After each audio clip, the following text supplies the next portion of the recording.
All right. C'est fameux, c'est fameux. Avant de commencer, je voudrais vraiment remercier notre ami Mickaël.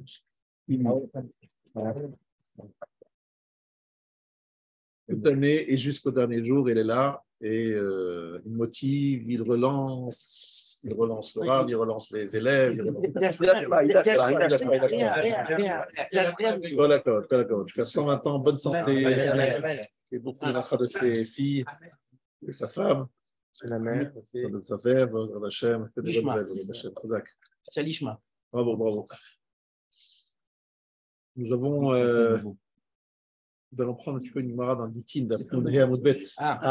Gitin, qu'on nous parle. Si vous connaissez, c'était le Daf Yomi il n'y a pas longtemps. Saka de Rispak, Charouf Betar. Saka de Rispak. C'est quoi Saka de Rispak? La Gemara raconte qu'ils avaient l'habitude, lorsqu'il y avait un petit garçon qui naissait ou lorsqu'il y a une petite fille qui naissait, de planter un arbre. Selon si c'était un garçon, c'était un cèdre, et si c'était une femme, une petite fille, c'était une tournita. Tournita, j'ai vu, c'est un sapin. On ne sait pas très bien comment traduire. Certains disent que c'est une forme de cèdre. Sapin d'Israël, c'est. Ouais, c'est un peu bizarre. Donc c'est pour ça que je dis que ce n'est pas évident. Mais en tout cas, deux types d'arbres. Toujours le même type d'arbre pour les garçons et le même type d'arbre pour les filles. Arrivé au moment de la choupa, il découpait l'arbre, il coupait un arbre du garçon, l'arbre de la fille, et il faisait une choupa. C'est très, très romantique, c'est très sympathique. Les Romains, ils les volaient. Et en fait, les Romains, une fois, sont passés, et ils avaient besoin d'un morceau de bois. Pourquoi? Parce qu'il y avait un problème sur le carrosse de la fille du César. Et donc, il a fallu réparer cette roue. Et pour réparer cette roue, ils ont utilisé un arbre. Et le problème, c'est que cet arbre, il était destiné à un monsieur qui devait se marier, enfin, pas tout de suite, mais enfin, qui allait se marier, qui un jour allait se marier. Et donc, ça a créé une tension incroyable et ça a créé. Ils ont dit, voilà, ils ont tué tout le détachement qui avait coupé cet arbre. Et donc, on a dit, voilà, les Juifs se sont rebellés. Ça a été le début de la fin de Bétar. Bétar, il faut savoir que ça s'est passé à peu près 50 ans après la destruction du deuxième temple, 50 ans après, et il y avait des rivières de sang qui arrivaient jusqu'à la mer. Il y a eu énormément de victimes suite à cette destruction de Bétar. Et c'était surtout le dernier bastion, la dernière chance pour reconstruire un petit peu Israël. Et là, tout a été détruit. Il y avait même là-bas le Mashiach, selon Rabbi Akiva. Il pensait qu'il y avait là-bas Ben Kizda, Ben Korba. Bref, un gros gâchis. Et nous faisons Tisha B'Av, entre autres, parce que c'est le 9 Av que cette ville a été détruite. Punaise. Khouban de Bétar. Et la Gemara donne des détails sur le nombre de personnes qui sont mortes de ce jour-là. C'est absolument difficile d'entendre de dire. Des rivières de sang. Quelque chose d'horrible. Et voilà, donc ça c'est l'histoire de Bétar. A priori un détail. On voit que la destruction du premier temple, du deuxième temple, c'est Kamsa et Bar Kamsa, qui encore une fois, ça a l'air d'être de l'ordre d'un détail. On s'est trompé, on a invité l'ennemi, alors qu'on aurait dû. Il a voulu qu'on invite son ami, on s'est trompé, le chalier s'est trompé, il a invité l'ennemi. On se dit, mais qu'est-ce que c'est comme détail? C'est bon. Alors, il y a eu effectivement une honte qui a été faite en public.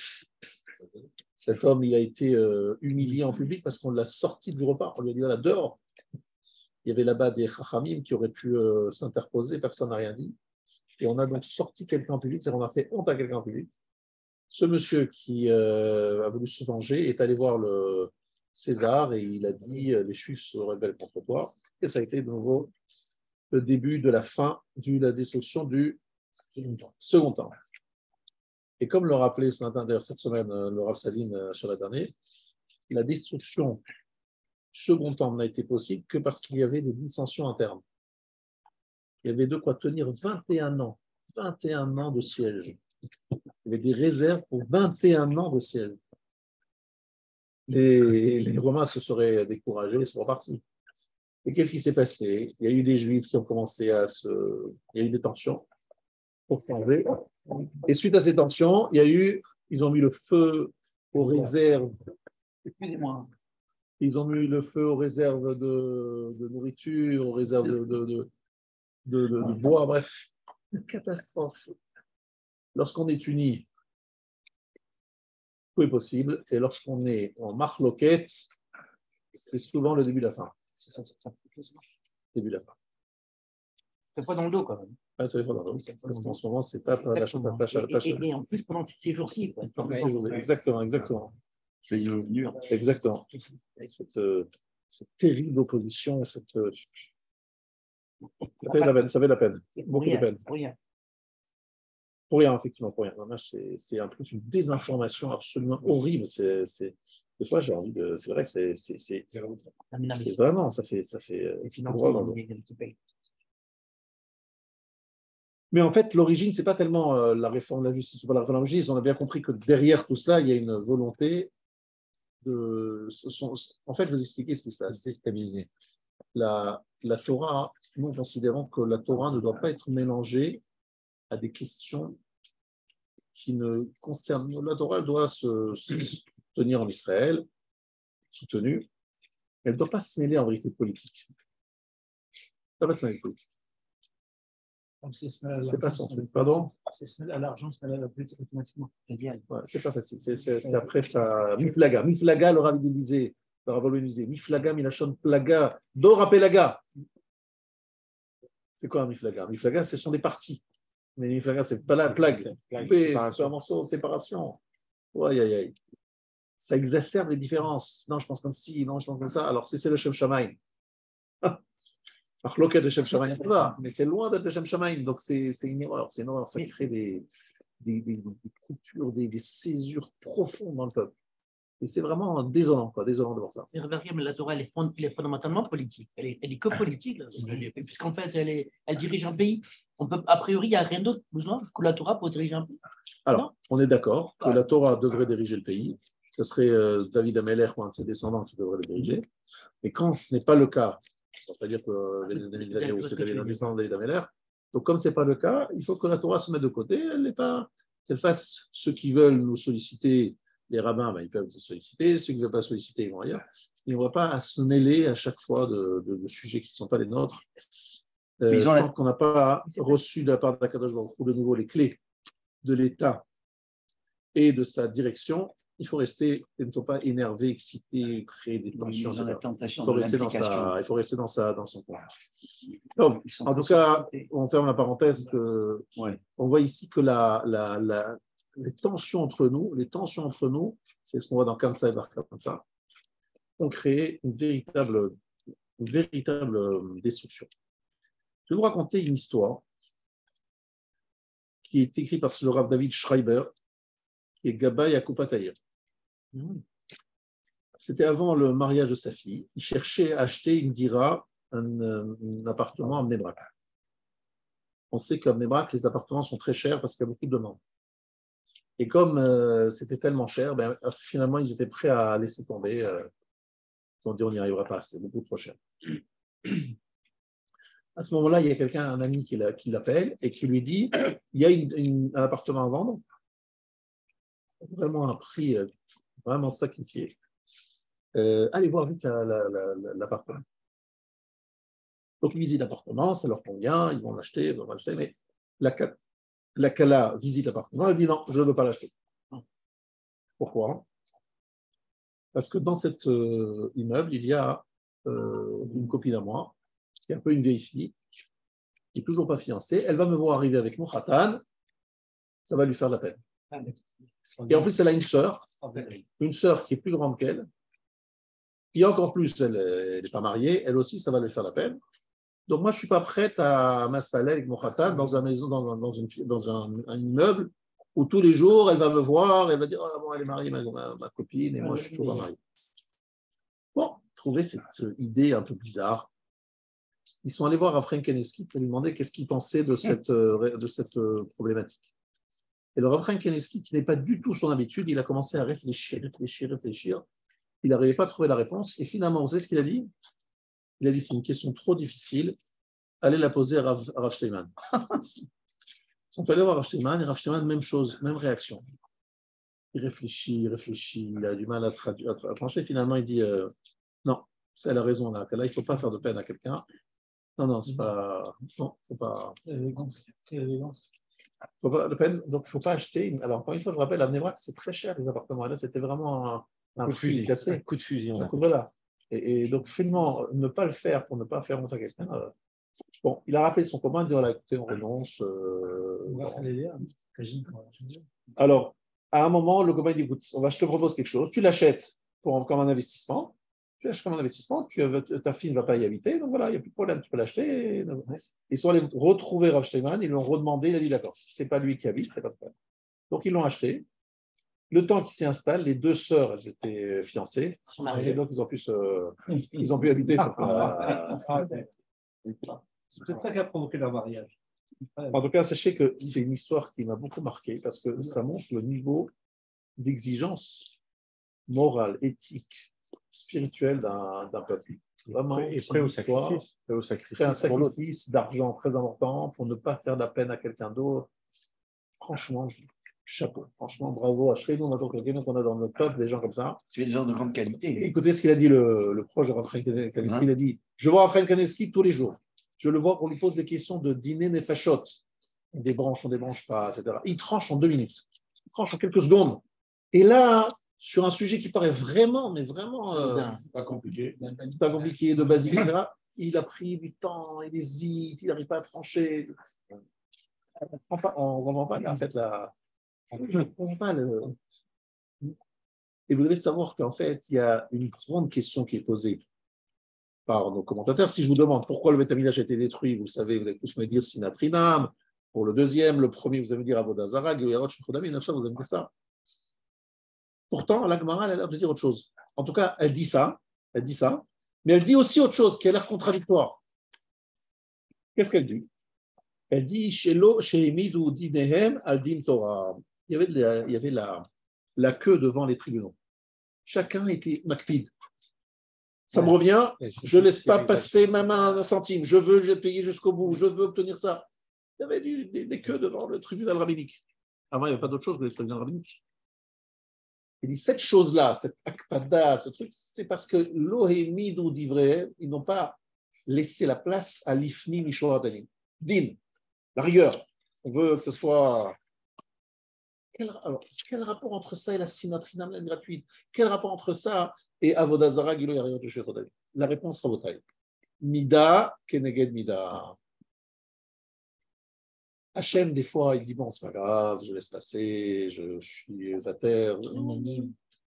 Et ça, il le fait que si nous-mêmes, on le fait avec nos amis. Mida keneged mida. Si un monsieur, avec son prochain, il est d'accord de laisser passer, de dire c'est pas grave, etc. D'accord, à Kadosh Baruch Hu, la même chose. Avec toi, tu es comme ça avec les autres, moi je serai avec toi. On parle des offenses qu'on fait à soi-même. Donc à nous-mêmes. Mais par exemple, il faut faire une Torah à quelqu'un parce qu'on voit se tromper sur des choses comme ça. Ça n'a rien à voir. C'est pas le sujet du Torah. Il s'agit en fait de problèmes en général financiers, de différents financiers. Un monsieur, il te doit 100 euros, il dit je veux les 100 euros jusqu'au dernier centime. Alors que c'est pas grave, soit un petit peu le Rahmanout, laisse tomber, soit mevater, une concession, soit prêt à faire. Non, je veux jusqu'au bout, je veux que les choses soient faites jusqu'au dernier centime. Ça, c'était leur attitude dans l'époque du deuxième temple. Akadosh Baruch Hu dit voilà, moi je suis prêt à voir les choses d'une façon bienveillante si eux-mêmes ils sont bienveillants les uns avec les autres. Et si les uns avec les autres, ils sont extrêmement durs et exigeants, moi non, je ne sais pas. Parce que Mida, Keneged Mida, on nous juge là-haut comme on juge les autres. L'anecdote du maître qui avait un employé qui a pris la divorcée. Voilà, bravo. C'est dans 3 affines après. C'est le deuxième temple avec la larme qui est tombée dans le lit, dans le La 30e menuisier, ouais. C'est une histoire terrible là-bas. C'est une histoire d'une cruauté absolue. C'est-à-dire que finalement, donc il y avait un maître avec sa femme, donc tout allait bien, mais l'apprenti menuisier, il a désiré la femme de son prochain, il s'est débrouillé pour finalement la violer, se marier avec elle, comploté contre son ex-patron, en le transformer en esclave, et finalement, il devient l'esclave de l'amant, enfin, de son ancien employé, qui est marié avec son ex-femme, et ses pleurs, ses larmes sont tombées dans le verre qu'ils se servaient les uns l'un à l'autre.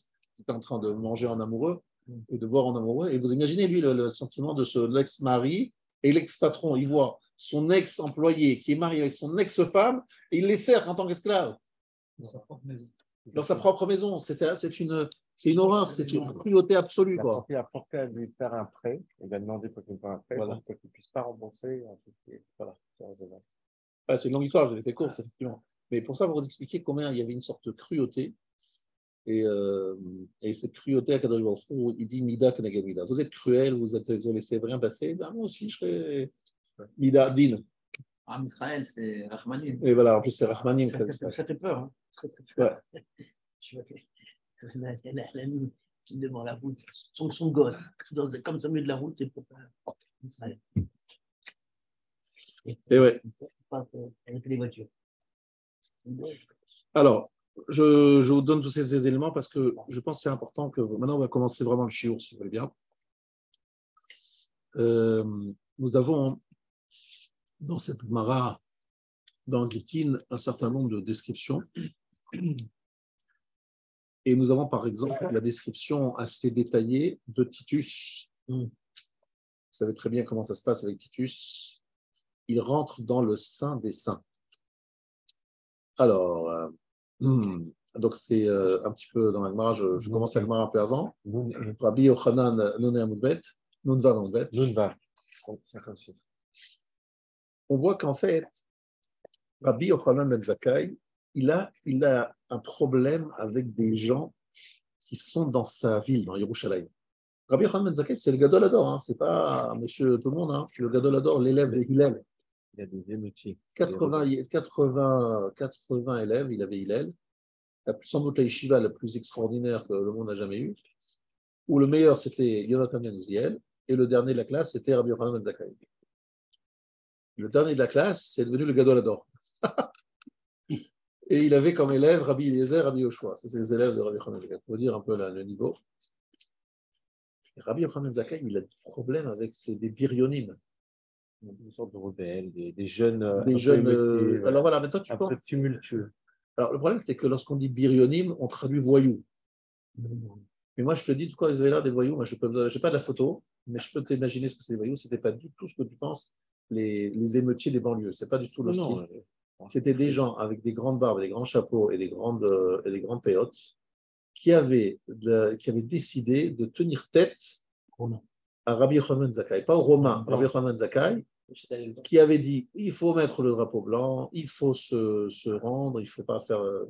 Et eux, il n'était pas question pour eux de se rendre, ils disaient non, on va aller jusqu'au bout. C'était des jusqu'au-boutistes. Des jeunes un peu planqués de. Mais non, mais je ne suis pas d'accord avec ce qu'il dit. Il dit les jeunes. Je ne suis pas d'accord, je répète. Birionim, ce sont des Tamid et Chachamim qui devaient tenir tête à Rabbi Yochanan Ben Zakkai, qui devaient dire nous, on a mieux compris que le rabbin.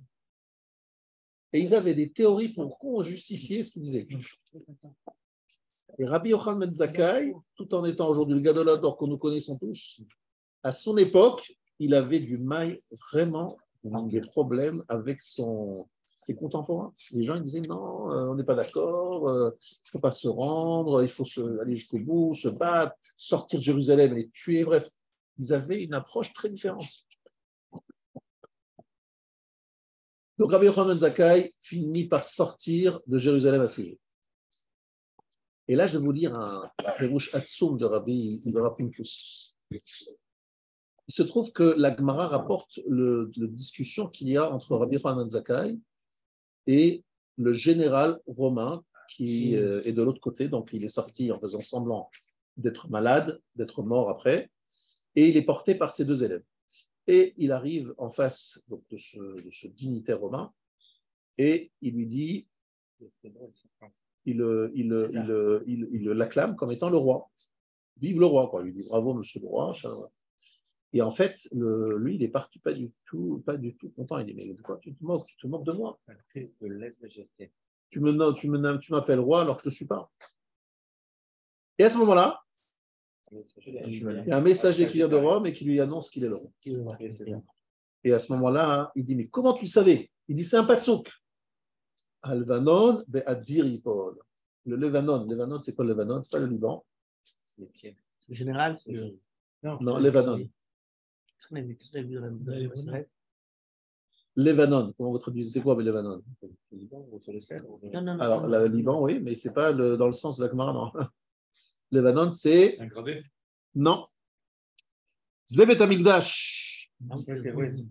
Pourquoi? Chez Malbin, Avonotehem, chez l'Israël. Il s'appelle Levanon parce qu'il blanchit les fautes d'Israël. Il est un pressing. Il nettoie les fautes d'Israël, le Beth Amigdash. Levanon. Be'adir Yipol. Il va tomber dans les mains du Adir. Adir, c'est quoi? C'est un roi. Ça veut dire qu'en fait, je sais que le Beth Amigdash va être détruit et je sais qu'il ne peut être détruit que par un roi. Donc, tu es un roi. Alors, il faut te faire quand même. C'est une dracha qu'il fait d'un passeau qui est certain de lui, il est sûr de lui. Il risque sa vie. Ça vaut à quoi des chemins? Si tu savais, alors pourquoi dès le début tu vas faire. Alors, le Rav Wolbe nous disait toujours, regardez, les Chachamim qui étudient la Torah avec approfondissement, avec exigence. Pour eux, la Torah, c'est une réalité, mais plus forte encore que la réalité terrestre. Il dit, tu es un roi. Mais personne n'est au courant. Je te dis, tu es un roi. Parce que j'ai fait une dracha d'un passouk. C'est quand même incroyable. C'est qu'en fait, la force du Talmud Chacham, c'est Vadaout. Il a une certitude, il a une conviction absolue dans ce qu'il dit. Ouais. Pas dans ce qu'il dit, parce que la Torah dit, et donc lui, il l'adopte d'une façon parfaite, totale. Est-ce que c'est pas plus loin? Pardon? Est-ce que ça va encore plus loin? Est-ce que dans le sens où le Chacham dit quelque chose, qu'il est vraiment Chacham pur, que Shobokhu, il transforme la réalité pour que justement ce qu'il dit le Chacham, ce soit la réalité? C'est vrai et pas vrai, dans le sens que là, tu prends un risque. Tu prends le risque de dire une bêtise et qui risque de coûter très cher, pas seulement à toi d'ailleurs, mais aussi qu'à l'Israël. Tu as le droit de prendre un risque comme ça. Qu'est-ce que tu as besoin de faire ça? Mais pour eux, ce n'est pas prendre un risque, c'est une certitude. Ils le sentent, c'est une vadaout. Je raconte une histoire magnifique. Cette histoire, le Rav Shach, un jour, il avait un élève qui était orphelin. Et il lui a dit, je m'engage à payer pour ton mariage $100 000. Alors, je m'engage $100 000 pour que tu trouves un parti. Alors lui, le garçon, il dit, $100 000, vous avez de l'argent, $100 000, le Rav, il a de l'argent. Il dit, pas un centime. Il dit, mais je vais trouver. Bon. Et, il appelle quelqu'un à Anvers, une famille qu'il connaissait. Il a le petit garçon, c'est un enfant de la famille. Et lui dit, dis-moi, ici c'est Elazar Shach. Il ne se dit pas ni Rav, ni machin, c'est Elazar Shach. Rav, je vais au bout du fil, qu'est-ce qui se passe? Comment je peux vous aider? Tu vas aller voir telle personne, une personne qu'il connaissait. Tu lui dis de ma part, je ne peux pas me déplacer, moi, de Bnei Brak à Anvers. C'était un gros, enfin, pas mal, un bon donateur, un diamantaire. Tu rentres chez lui, tu dis voilà, Rav Shach, il n'a pas pu venir, mais c'est comme s'il était là. Voilà. Je suis le chaliard. Ce que je dis, c'est lui, il aurait dit voilà, il est là. Imagine-toi qu'il rentre dans ton bureau. Il s'est engagé pour $100 000. Je veux que tu donnes $100 000 pour marier un khatan orphelin. Alors il dit écoute, j'ai un problème, j'ai pas $100 000. Par contre, j'ai fait une bonne affaire, $25 000. Voilà. C'est pas mal quand même, $25 000. Il dit non, c'est grave, il a dit $100 000. C'était gentil, mais je sais pas. Alors il lui dit, bon, écoute, je connais un voisin là-haut, celui-là, il est gros, il est très gros, peut-être qu'il peut donner 100 000. Bon, il va là-haut, il arrive là-bas, il dit, voilà, sache, Rav Shach, il n'a pas pu venir, mais c'est comme s'il était là. Voilà, imagine-toi que Rav Shach, il rentre dans ton bureau. Et il te demande $100 000. En face de lui, il y a un monsieur assez âgé qui qui n'apprécient pas trop l'histoire. Il dit, mais attendez, mais arrêtez-vous là-bas, les religieux. Les religieux, vous êtes là, vous demandez de l'argent tout le temps, vous êtes sur votre... bref, vous connaissez la litanie habituelle. Bref, il est un peu...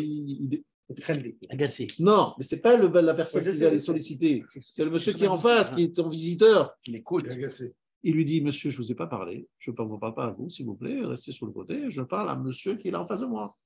Il lui dit de façon un petit peu sèche. Il dit que tu ne me parles pas comme ça, moi je suis sorti de la Shoah, je suis un rescapé de la Shoah, je n'ai pas ton âge, tu te calmes, hein, genre de mots, tu ne parles pas comme ça.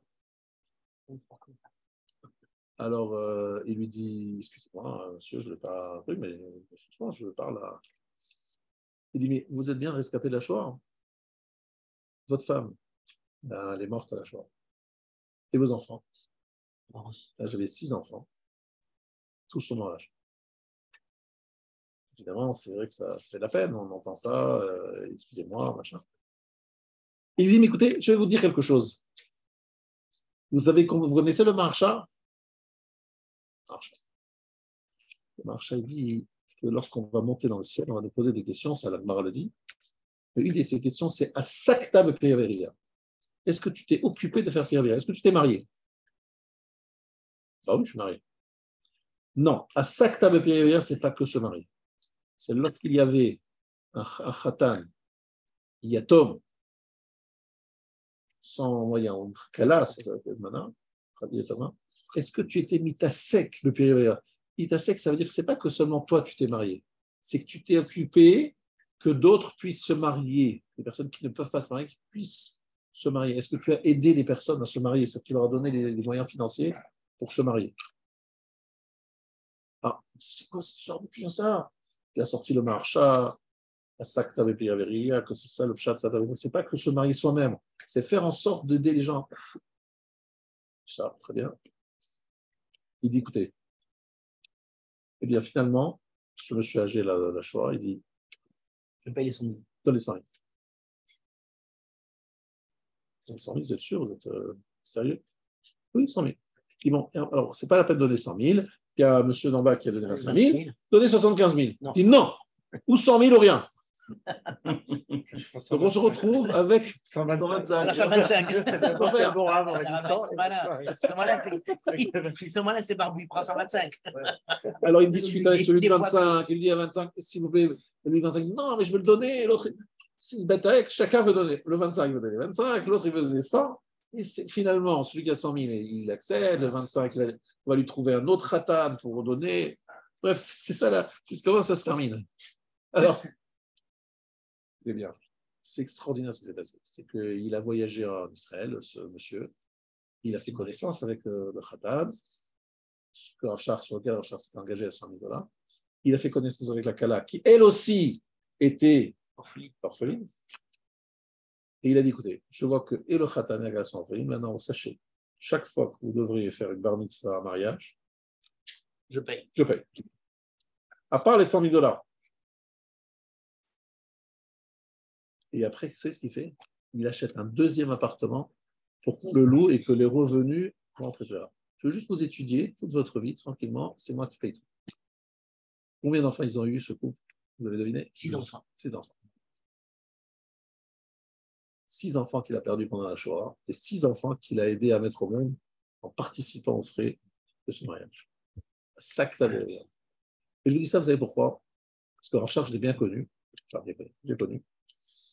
Et j'ai vu ces gens-là une confiance dans leur sac halakha, dans leur façon de comprendre la Torah, qui était troublante.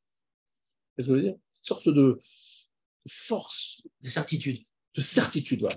Vadaï, de certitude. Et ça m'avait beaucoup marqué parce qu'il n'a pas de problème, il sait que les 100 000 $, il va les trouver. Mais comment tu trouves 100 000 $? Et lorsque j'étais à l'Yeshiva, je m'appelais toujours que la Yeshiva, ils ont dit, vous savez que Rav Shach, il a sur sa table 100 millions de $ à distribuer. Pourquoi? Parce qu'il y a une personne qui avait fait $1 milliard de bénéfices et qui avait donné le maaser à Rav Shach pour distribuer 100 millions de $ à tous les yeshivot pour couvrir leurs dettes. Tu dis, regardez comment un homme frêle âgé de 95 ans, il a une puissance incroyable, incommensurable. Tout ça parce qu'il est dans sa Torah, mais à 100%, pas peut-être une certitude, il a des certitudes. La Torah donne une sorte de force. Et vous savez ce que nous disait le Rav Wolbe, nous disait qu'il imaginait le Ramban devant l'Inquisition. C'était l'Inquisition, je ne sais pas si vous connaissez l'endroit, j'ai visité Barcelone, il y a l'ancien palais de l'Inquisition. Et le Ramban a défendu devant un juif renégat, converti au christianisme. Vous savez, la fameuse dispute de Barcelone, ce qui a donné un livre, Mamar Aliquar, où il démonte la croyance chrétienne en Jean-Claude. Et il a fait ça devant un public extrêmement hostile, si on veut, plus hostile que ça, mais avec une force et avec une conviction sans faille.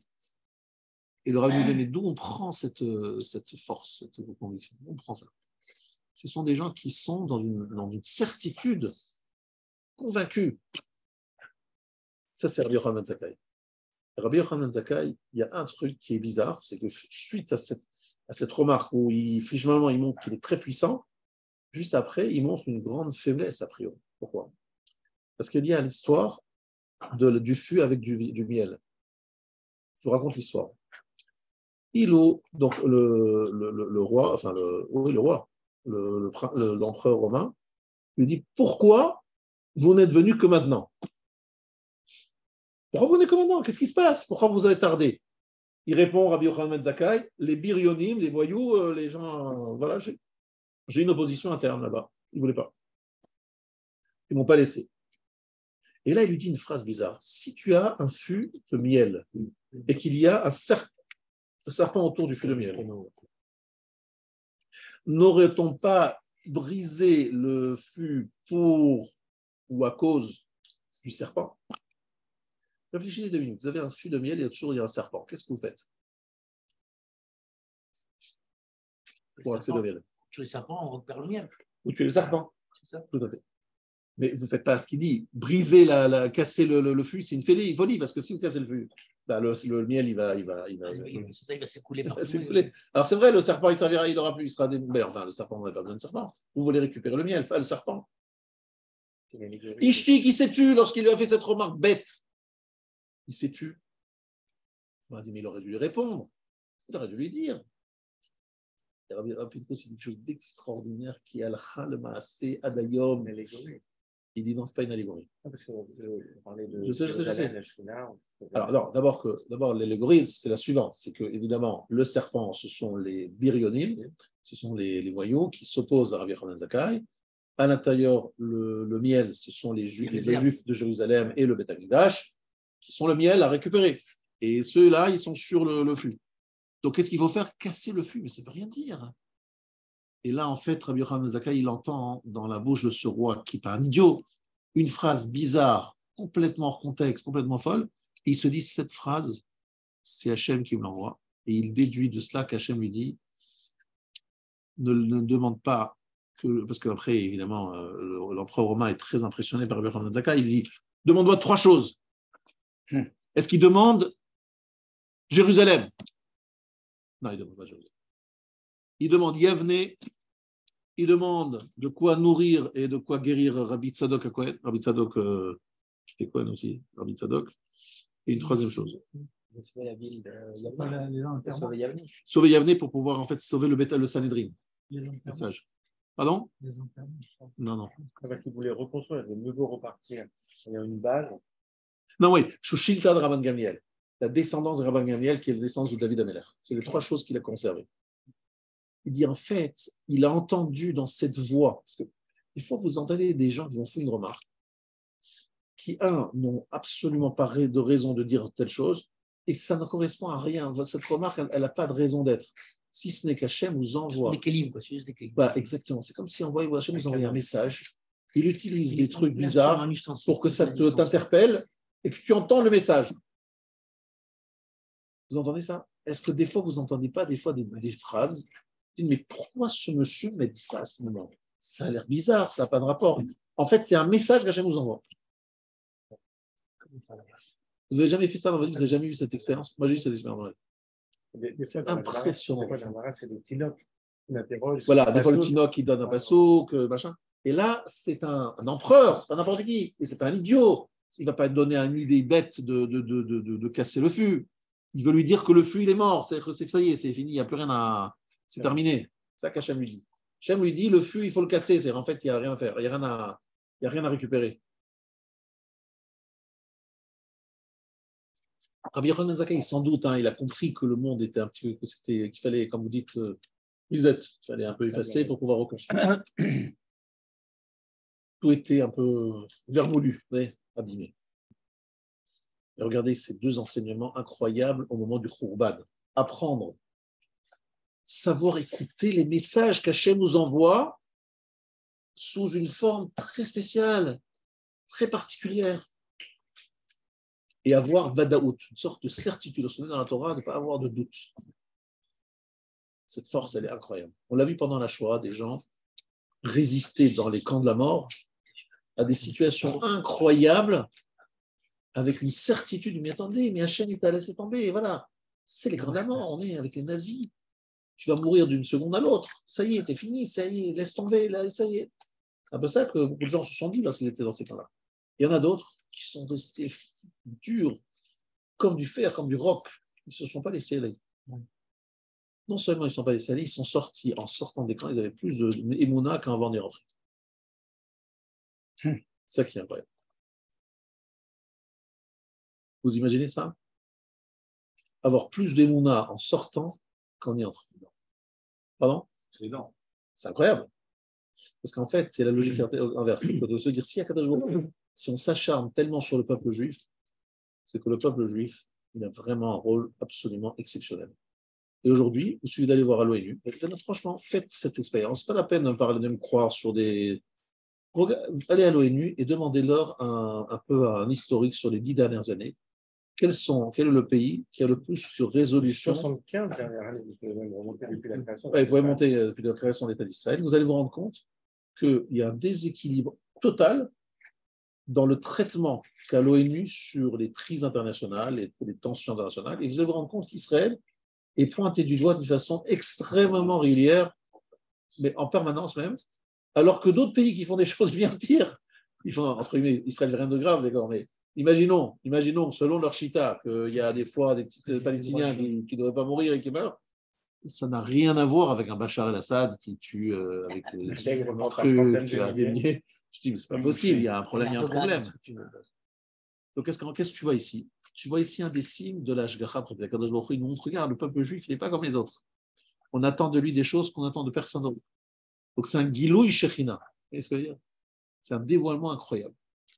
Et ce que vous voyez maintenant en ce moment, cette tension en Israël, sur un sujet, il faut même que vous soyez quand même conscients, je ne sais pas si vous êtes tous au courant, mais cette loi qu'ils sont en train de passer, c'est que en 92, le chef du tribunal, la Cour suprême, Aaron Barak, il a fait passer des lois en catimini qui n'existent pas dans la plupart des démocraties. C'est en fait, qu'est-ce qui se passe? Si par exemple l'Assemblée nationale en France, elle vote une loi, d'accord? Est-ce que donc il faut toujours vérifier si c'est constitutionnel, c'est-à-dire si ça correspond à la Constitution, mais si c'est constitutionnel, à aucun moment, aucune force juridique ne peut détruire une décision de l'Assemblée nationale qui est en fait l'Assemblée qui représente le peuple, ce qui est tout à fait logique. Et là, on est en train de tomber sur Israël sur un sujet qui en fait est accepté par tous les pays modernes comme étant une chose évidente, en faisant même des morales en Israël, mais vous allez contre la démocratie, alors que eux-mêmes, les pays eux-mêmes qui accusent Israël, n'ont pas du tout ce type de loi. C'est une hypocrisie qui va très très loin. Tout à l'heure, j'en parle parce que tout à l'heure, j'entendais sur France Info, il disait que Berlin a dit à Israël et les États-Unis, ils font de la morale à Israël sur une loi qu'ils sont en train de faire passer, qui est en fait une loi qui, chez eux, dans leur pays à eux, ça n'existe pas qu'un système juridique puisse annuler des lois votées d'une façon démocratique par un assemblée. Que le 49.3, c'est tout, ça passe comme ça, je passe. Voilà. Et sur quel prétexte? Parce que ce n'est pas raisonnable. Non, c'est ce que alors, vous avez deux façons de réagir. Soit vous énervez, vous vous excitez, soit vous dites, je vois ici comment Israël il a un traitement différent de tous les autres peuples. Un autre traitement dans tous les domaines, partout, tout le temps, un autre traitement. Et dites-vous que ça, c'est un Gilouï Shekhinah incroyable. Et j'ajouterai aussi, ici, vous êtes originaire pour certains d'Espagne. Non, monsieur Rajon. Écoute bien ce qu'il a dit un jour, le Rav, une phrase magnifique. Il a dit, le roi Ferdinand et la reine Isabelle d'Espagne, qui ont signé le décret de l'expulsion des Juifs d'Espagne. Quand est-ce qu'ils ont signé ce décret? En 1492. À quel mois? Au mois de mars. Et il y avait 3 mois de développement de d'avertissement. Pas d'avertissement. En fait, ils ont dit aux Juifs, vous avez 3 mois pour déguerpir, il faut partir de l'Espagne. Après cette date, si vous n'avez pas quitté l'Espagne, soit vous vous convertissez, soit on vous tue. Quand c'est terminé la date de l'ultimatum, le 9 av. Et le Rav nous a dit, si Ferdinand et Isabelle avaient réalisé combien de Emouna ils nous ont amené en faisant ce décret, cette date-là, jamais il aurait signé. Mais tu n'as pas compris, tu vois, Akadosh Baruch Hu te dit, je suis là, regardez, je suis là. L'Inquisition, l'expulsion des Juifs d'Espagne a changé énormément de choses dans l'histoire. Hein. C'est pas un détail dans l'histoire. Ça a énormément changé. Et donc, il faut bien comprendre que ça a été un moment. Donc, Akadosh Baruch Hu a fait le Tova pour une bonne raison, etc. Mais ça a été un cataclysme pour les Juifs. On a tous entendu parler de l'âge d'or espagnol. Oui. Et pour ceux qui veulent faire visiter Barcelone, allez-y visiter les musées, etc. Il y avait une vie juive de Talmidei Chachamim incroyable. Incroyable là-bas. Une très grande partie des Rishonim habitaient là-bas. Gerona. C'est juste à côté de Gironde. Voilà. Gironde, c'est Rabbeinu Yonah. Mais c'est juste à côté. C'est juste à côté. Gironde et Barcelone, c'était Ramban, il habitait à Gironde. Rabbeinu Yonah, il habitait là-bas. C'était incroyable ce qu'il y avait là-bas. Partout, à Salamanque, dans le sud, en Espagne, à Cordoue, etc. C'était extraordinaire ce qu'il y avait en Espagne. Il y avait Béléza, il y avait Gabirol. Il y avait plein. Rabotai, il y a un passouk dans Kohelet qui nous dit le chol zman va et le chol chefetz lachat hashamayim et la ledet et la mout et la tat et la kornatua et livkot et l'isrok. Il y a un temps de pleurs et un temps de rire. Que dit Rashi sur ce passouk? Rashi nous dit et livkot, un temps pour pleurer, c'est Tisha B'Av. Et l'isrok, un temps de rire, Léatid Lavo, à la fin des temps. Qu'est-ce que ça veut dire et livkot? Non, justement, c'est ça qui est intéressant. Moi, j'aurais dit et livkot, quelqu'un qui a perdu un moment de Avelout, quelqu'un qui a perdu un père, une mère, c'est livkot. Voilà, ou et l'isrok, ça aurait pu être effectivement Simchat Torah, j'aurais pu dire Purim. C'est ça, des fêtes de joyeuses. Bon, Purim, ça n'existait pas parce que c'est dans un passouk dans le Tanakh, donc ça ne va pas dire Purim. Simchat Torah, oui. Et Simchat Torah, ça n'existait pas non plus parce que ce n'est pas non plus écrit dans la Torah. Mais Simchat peut-être la Shoeva, effectivement. Alors, écoutez bien ce que je vais vous dire ici. Vous savez que et livkot et l'isrok fait allusion à quelque chose d'extraordinaire qui s'est passé, comme vous le savez tous, à la fin de Masechet Makot. À la fin de Masechet Makot, vous avez Rabbi Akiva et ses amis qui visitent. Tout le monde connaît l'histoire du renard qui sort du Kodesh HaKodashim. Et qu'est-ce que fait Rabbi Akiva? Il rigole, mais avant, qu'est-ce qu'ont fait ses amis? Ils ont pleuré. Parce qu'évidemment, ils pleurent pour une raison évidente. Ils voient le Beth Amikdash détruit, ils voient les Shoalim. Et les Shoalim, ce sont les renards, mais si vous inversez les lettres, ça donne Ishmaelim. C'est Ishmaelim qui sort de ça. C'est ça qui dit le Chida. Le Chida, c'est le Chida. C'est très fort pour transformer les Chida. Incroyable, c'est très fort. Le Chida, comment il arrive? Des années avant, bon, encore une fois, à son époque, c'était déjà peut-être le cas. Mais en tout cas, ce que je veux dire, c'est que Ishmaelim et Ishmaelim. En tout cas, ce qui est sûr, c'est que il y a une question énorme que pose le Aruch HaShulchan. Le Aruch HaShulchan demande. C'est notre ami Epstein. Voilà, exactement, c'est le Rav Epstein. Rabbi Eliezer, Rabbi Yoshua, Rabbi Elazar ben Azaria, Rabbi Akiva et Rabbi Tarfon, Ayum Soubim, Ibn Brak. Qu'est-ce qu'il faisait à Bnei Brak? Il faisait un seder ensemble, tous les Serabadim. Tout le monde connaît ce passage de Haggadah. Est-ce que vous connaissez la question de Aruch HaShulchan? Qu'est-ce que font tous ces Tanaïm chez Rabbi Akiva? Parce que Bnei Brak, c'est pourquoi à Bnei Brak, il y a deux rues principales, Rabbi Akiva et Chazon Ish. Parce que Rabbi Akiva habitait à Bnei Brak. Et le Chazon Ish habitait à Bnei Brak. Ce n'est pas tout à fait la même période. Rabbi Akiva, c'est l'élève de Rabbi Yezer, de Rabbi Yoshua. Qu'est-ce que font Rabbi Yezer, Rabbi Yoshua chez leur Talmid? C'est l'inverse, c'est l'élève qui va chez son maître. Ce n'est pas le maître qui va chez ses élèves.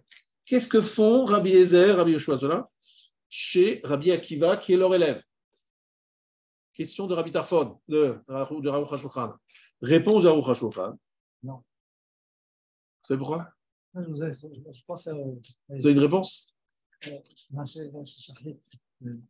matin. À cause du Kriyat Shema du matin.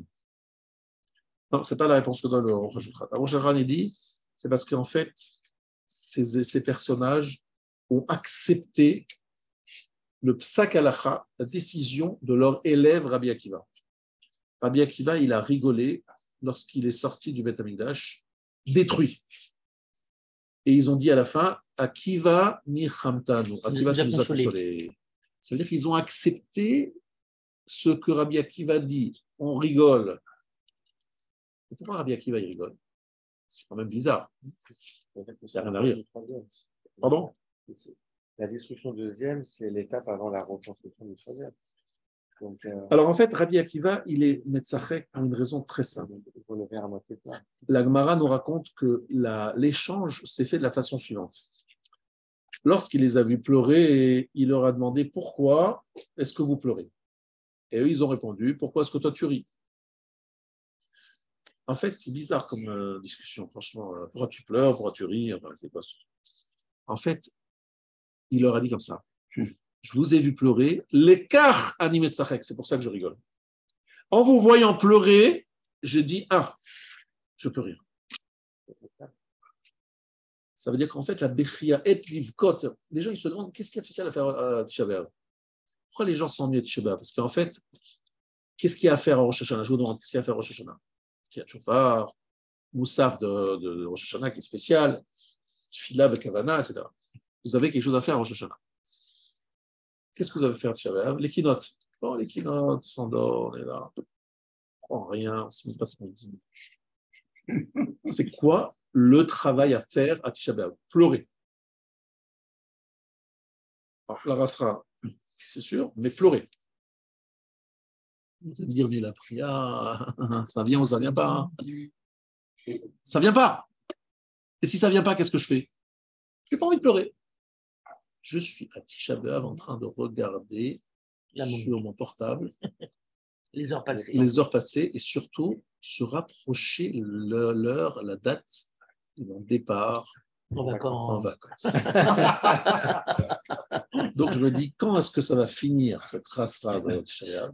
Quand est-ce que je vais reprendre une bonne douche bien chaude, sympathique, avec un bon shampoing, changer mes fringues dégueulasses. Bien long. Quand est-ce que je vais pouvoir changer? Quand est-ce que je vais pouvoir me débarrasser de cette race absolue et vraiment kiffer mes vacances tranquilles, etc. Donc le pleur, il n'est pas loin, il est très loin. Si je pleure, c'est je pleure de ne pas pouvoir partir en vacances tout de suite. Et je demande au Rav, parce qu'il y a des gens qui m'ont posé cette question, ils me disent, mais Rav, est-ce qu'on pourrait par exemple partir en vacances le jour du Tisha B'Av? On prend l'avion ce jour-là, comme ça, dès la fin de Tisha B'Av, on est déjà en vacances. On ne part pas une seconde.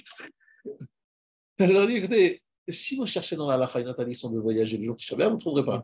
On vous dit juste que c'est un peu dangereux, mais ce n'est pas grave, prenez votre risque. Mais on va dire que ça va, vous pouvez voyager. Mais le problème qu'il y a, c'est que vous faites quelque chose qui est à l'encontre de tout l'esprit. De ne pas avoir Essechada, de ne pas penser à autre chose que la rasera ce jour-là.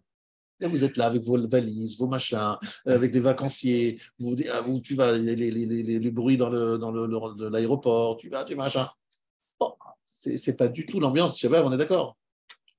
C'est pas une bonne note sur la destruction du Beth Amikdash. Donc en fait, ce qui se passe à Tisha B'Av, c'est que le Maaseh Briak, l'acte de pleurer, est justement quelque chose qu'on ne peut pas commander. Et il nous manque. Et on ne sait pas faire. Qu'est-ce qu'on fait? Et une côte. Comment on est bourré sur commande? On ne peut pas être bourré sur commande. Alors on peut prendre des oignons et comme ça pleurer avec des oignons, en faisant des petits veleurs pour Shabbos. C'est Ashkenazim, on fait des petits veleurs, des oignons hachés. C'est sûr que tu pleures. On dit pas qu'on devrait pleurer, de ne pas pleurer, justement. C'est ça. Alors, c'est ça que j'expliquais. En fait, Laura nous a expliqué Raoul Lechol Yireh Shamaim, Lion Metzar Vedoeg. Tout celui qui est Yireh Shamaim doit porter le deuil de Jérusalem. Il dit, mais comment le Shulchan Aruch écrit Raoul Lechol Yireh Shamaim? Le Shulchan Aruch a été écrit pour tout le monde, pas seulement pour les Yireh Shamaim. Yireh Shamaim, c'est quelqu'un qui craint le ciel. C'est écrit pour tout le monde, pas pour des gens spéciaux, des gens très religieux. Le Shulchan Aruch est écrit pour tout le monde. C'est quoi cette expression Raoul Lechol Yireh Shamaim? La réponse, c'est que celui qui n'est pas Yireh Shamaim, qui ne craint pas le ciel, il n'arrive pas à pleurer. Mais alors, qu'est-ce qu'il va faire, celui qui n'arrive pas à pleurer? Il doit pleurer sur le fait qu'il n'arrive pas à pleurer. Il prend le deuil de ne pas prendre le deuil.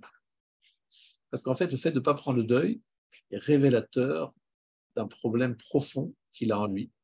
C'est que la Torah, elle est intellectuelle, il y croit, il peut dire, il fait des mitzvot, mais le cœur, il est ailleurs. Eux, il est le cœur. Partout et nulle part. Mais en tout cas pas dans cette fila, dans sa Torah, dans ses mitzvot. Et donc, quelque part, il prend le deuil, parce qu'en fait, c'est quoi le cœur? Le cœur, c'est quoi? C'est quoi le cœur? Imaginez-vous que votre femme, elle a fait un voyage, peu importe pour quelle raison, elle est partie de la maison. Vous rentrez le soir, il n'y a personne à la maison. Qu'est-ce que vous dites? Chic! Magnifique, c'est la fête! Ma femme n'est pas là. Deuxième soir, la fête grandit. Troisième soir. Alors finalement, on espère qu'à un moment arrive un peu la maspa. C'est vrai qu'il y a un minag chez certains que le soir de Pessah, lorsqu'ils disent Maror Zé, ils montent leur femme. Voilà, quand il ouvre la porte, on la fait comme elle, il dit Daniel, T'as entendu? Je passe par le balcon, je passe par le balcon, non? Non, mais quand il ouvre la porte. Alors, je vous dis tout de suite, ce minag, c'est pas un bon minag. C'est pas un bon minag. Mais il y a des gens qui étaient certains que c'est un minag comme ça, bonsoir, faisant ça dans la maison. Incroyable. Maror Zé. En clair, si la personne ne ressent à aucun moment la rasra que sa femme n'est pas là, ça veut dire en fait quelque part qu'il ne tient pas trop à sa présence, quoi. Elle ne lui manque pas, quoi. Si elle ne lui manque pas, c'est un problème. Akadosh Baruch Hu nous dit, si vous ne sentez pas de problème de mon absence, c'est que finalement, ça ne dérange pas spécialement que tu ne sois pas là, quoi. Sur le manque, connu. Pardon? Sur le Maintenant, je vais t'ajouter quelque chose. C'est lorsque j'étais en Israël, au Kollel, les 5 dernières années où j'étais en Israël, j'étais dans un Kollel qui était dans la vieille ville arabe de Jérusalem. Et qu'est-ce que je voyais? La fête du sacrifice. Vous connaissez l'Aïd? Alors, qu'est-ce qu'ils faisaient à ce moment-là? Je les voyais prendre des animaux, des gros animaux comme ça. Je ne sais pas comment c'est, qu'est-ce que c'est exactement. C'est des béliers. Ils se baladaient dans les rues, en dessous du Kollel, avec ces trucs-là. Et des fois, ils rentraient les animaux, ils fuyaient. Ils rentraient dans le Kollel, des fois ils rentraient dans la librairie de Sfarim à côté, et je les voyais courir après, égorger, machin. Je dis, Bémet, que le Beth Amikdash soit construit bientôt, mais franchement, ça ne me manque pas du tout, de me balader avec un agneau ou avec un taureau, je sais quoi, pour l'amener au Beth Amikdash. Je dis, franchement, je ne voyais pas du tout costume, cravate, avec cet animal qui veut courir sans. C'est un image. Je dis, oulala, c'est pas très à la mode en plus. C'est pas à la mode aujourd'hui de faire des sacrifices et des machins. C'est la grande question d'ailleurs, c'est la grande question. Comment qu'est-ce que vraiment sérieusement on a envie de la reconstruction du Beth Amikdash? Je dis franchement, on est très bien là. C'est très soft, on va dans une synagogue, on est fait la tfila, c'est cool, il n'y a pas de sang, il n'y a pas d'odeur. Il n'y a pas c'est l'odeur en plus d'animaux qui sont en train de griller, de brûler. C'est des odeurs terribles, c'est du bruit, c'est du balagan, c'est des animaux sales. C'est affreux, quoi. C'est juste un truc, tu n'as pas du tout envie que ça se passe. Ouais, moi, j'ai vécu. Donc voilà. Au Maroc, c'est horrible. Mais ça pue de partout. Ça pue de partout. Mais je sais, je rappelle la fête du sacrifice, c'est une horreur. Je me dis, mais est-ce que je demande la reconstruction de Beth Amikdash? Est-ce que je suis sérieux? Est-ce que je suis honnête? Je suis allé voir quelqu'un, un grand rave, et je lui ai dit, vous savez, je vais vous dire la vérité. On parle de Jérusalem, on parle du Beth Amikdash, mais moi, ça ne me manque pas du tout. Je n'ai pas envie de me balader avec des animaux à sacrifier. Voilà, ça ne me dit rien. J'ai dit, tu vois ce que l'on pense tout bas. Et je vous dis très franchement ce que je ressens. Et donc, je vous dis très franchement, j'ai du mal à porter le deuil. En plus, c'est toujours en été, je vous dis l'histoire, l'été, on est là, tranquille, et puis on nous dit, allez, assis-toi par terre, Asra, machin. Il fait beau, les oiseaux chantent, le ciel est bleu, le soleil brille. On a envie de faire un petit peu de piscine, de mer, de, je sais pas, se tremper dans le lac parce qu'on était à la montagne. On a envie de faire la Asra, franchement, c'est pas le moment. Fais-moi ça en plein hiver. En plein hiver, parce qu'il pleut dehors, il fait froid. Aucun souci, les amis de Finetto. Tu fais une rasera, maintenant on a la rasera, un peu plus rasera, un peu moins rasera, aucun problème. Tu fais ça en plein été, là c'est le moment où on a envie de faire un kiff. Ça cache les vacances, un machin. Et pourquoi faire? Parce que tu es mis de gaguéa, tu veux absolument reconstruire un bétaminage qui ne te manque pas, tu ne manqueras absolument pas. Et après, ce que j'ai compris ça, je me suis dit vraiment, je suis loin de la religion.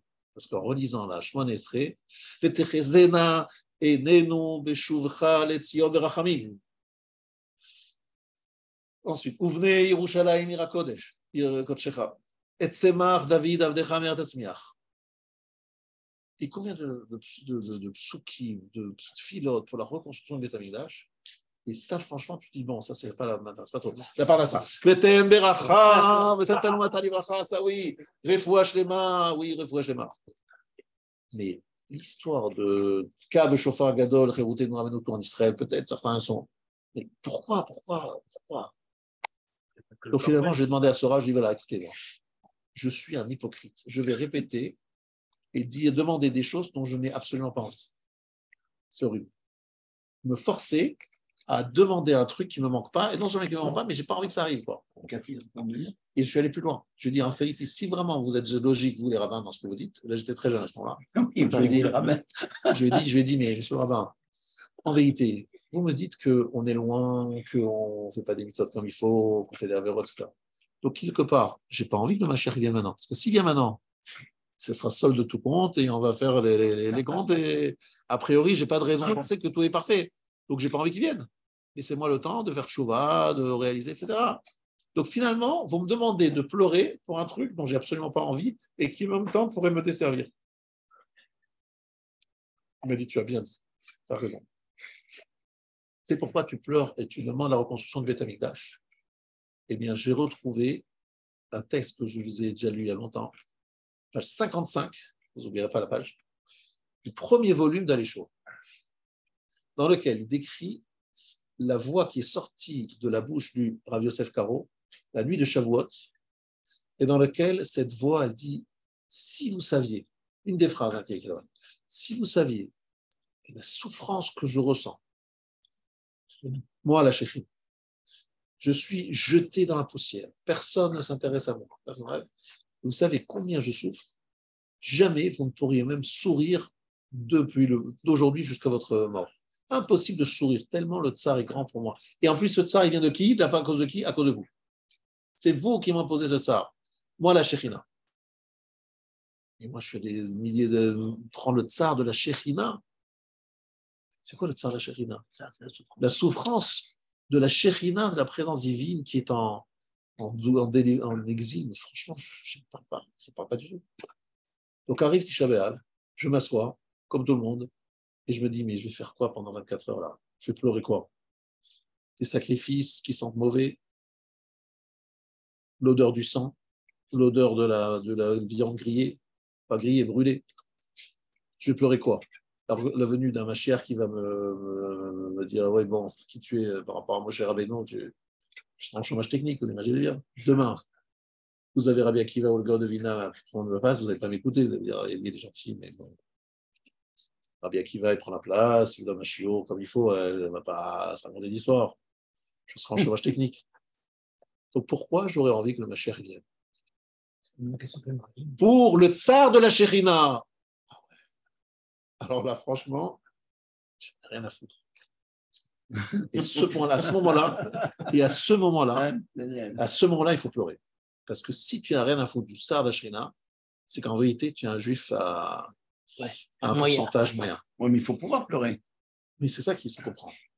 Regardez ce qui se passait au Maroc. On va demander à 2 témoins de Meknès s'ils se rappellent s'ils ont un jour vécu, ils ont vu Rabbi Raphaël Baruch Toledano faire les keynotes de Tisha B'Av. Oui, vous avez 3. Ça t'arrache l'âme, c'est ça? Ça t'arrache l'âme. Pleurer comme s'il venait de perdre. Assis, Vous vous rappelez? avec la cendre sur la tête. Rabbi Mimoun, qui était le responsable de la synagogue, je le voyais avec la cendre. Et bien sûr, Des pleurs. les larmes. Qui se déversaient, mais j'ai entendu des descriptions de ce qui se passait. Mais je peux aussi aller en Europe de l'Est, dans certains endroits, pas tous. Et c'était la même. Je pense que Napoléon, pareil, hein, parce qu'il avait avec il a dit qu'est-ce qui pleure ces gens par terre là? Donc en fait, quelque part, lorsque je m'assois à Tisha B'Av, je me dis, Chaval, le cœur est devenu de la pierre. Le cœur, c'est plus un cœur, c'est un cœur de pierre. C'est-à-dire un cœur qui ne ressent plus la rouhaniout. On fait des choses parce qu'on y croit. On y croit. C'est pas qu'on n'y croit pas. On ne raconte pas d'histoire. On ne fait pas de cinéma. On y croit, mais on ne ressent plus rien. Et c'est quelque chose de général. C'est-à-dire, c'est pas que nous ici à l'Ève, mais c'est général. Il y a quelques personnes évidemment dans le monde qui doivent ressentir encore des choses, mais je dis non, on ne le ressent pas. Et des fois, je me dis, en fait, c'est ça la vraie avelout. C'est ça la vraie rasra. Pourquoi ma tfila, elle a l'air comme elle a l'air? Sans cœur, sans vraiment de ressenti. Pourquoi est-ce que mon limoud, il est un peu, on va dire, light? Pourquoi est-ce que mon judaïsme, il n'est pas avec tout le cœur et l'enthousiasme? Et voilà, ça c'est le deuil de Tisha B'Av. Le deuil de ne pas pouvoir prendre le deuil. Pourquoi je ne ressens rien? Ça c'est fort. C'est l'homme qui rentre chez lui, qui est très heureux de voir que sa femme est partie. L'homme qui rentre chez lui, qui compte les jours où elle va revenir, non pas pour qu'elle revienne, mais pour qu'elle ne revienne pas. Donc ça veut dire qu'en fait, il n'a plus de relation avec elle. C'est qu'en fait, il est content qu'elle ne soit pas là. Et donc finalement, il n'y a plus d'amour. Ça, c'est l'absence qu'Akadosh Baruch Hu nous fait ressentir. Et il ne voit pas que les gens nous l'attendent. Le Bechi, la pleure, c'est ce qui permet de reconstruire. Donc ce qui se passe, c'est que les élèves de Rabbi Akiva, l'élève, il invite ses maîtres à venir chez lui le soir de Pessah. Pourquoi le soir de Pessah? Vous savez toujours que le soir de Pessah, c'est le même soir de la semaine de Tisha B'Av. C'est toujours. Pessah a commencé quand dans cette année? Mercredi soir. Donc Tisha B'Av, c'est mercredi soir. Et on sait que Tisha B'Av est là pour permettre la Géoula. Qu'est-ce que c'est Pessah? C'est la Géoula. Pour pouvoir arriver à la Géoula, il faut qu'il y ait un pleur. Parce que s'il y a un pleur, alors il y a un tzrok. Rabbi Akiva, il rigole parce qu'il a entendu le pleur de ses amis. Il dit, si vous êtes capable de pleurer, c'est que demain, il va y avoir quelque chose de beau, de belles nouvelles. Mais si vous ne pleurez pas, qu'est-ce qui va se passer demain? C'est ça le vrai souci de notre Tisha B'Av. Notre Tisha B'Av sec et un petit peu sans ressenti révèle un petit peu un manque de pleurs, un manque d'attente. Et le manque d'attente, c'est ça le plus embêtant. Alors on va vraiment une big parallèle de pouvoir faire un vrai Tisha B'Av avec cœur et avec émotion. Je me rappelle également quelque chose, quand on rentrait à la synagogue, les lumières étaient pratiquement éteintes. Évidemment, silence. Ni bonjour, ni rien. On sentait bien la race quoi.